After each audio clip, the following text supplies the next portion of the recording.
امروز افرادی پیدا شدن عبدالظاهر دایی و عقیده خدا صحیح و درست میدونن و عقیده ما را باطل میدونن که نادرسته، در حالی که عزیزان من عقیده او خرابه. عقیده او باید بروند عقیده بخونن، خصوصا همین علمای افغانستان عبدالظاهر دایی یا فلان فلان. هر کسی که به علم شیخگری میکنه و ملایی میکنه همین کفر بسش هست.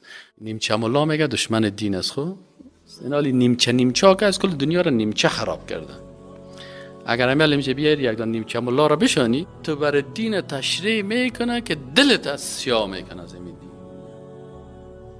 سری کسایی که مثلا از مسجد نمیره و متنفر از دین شده و چی شده، علتش کلش اینه می مردم های چی هست؟ نیمچه هست که نمیفهمه.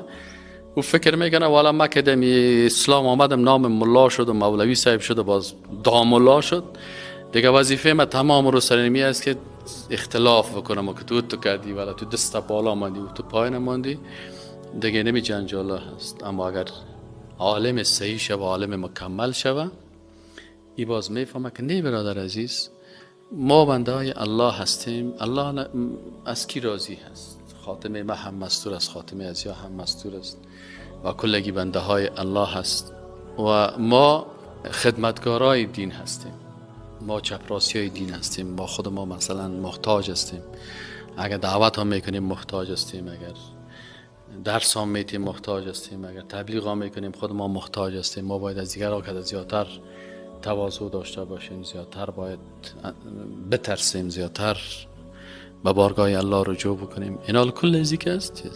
اما اگر نیمچه ملا را آوردی، نیمچه ملا دیگه تو شکمش سیر است. من خود جنتی هستم، خودم خود جنتی هستم، حال بیاین که خودم ایمان قلبم پر از دیگه، من خود دیگه بشکه ایمان هستم، حال بیا که در تو ایمان انتقال بتم، مرا دستم.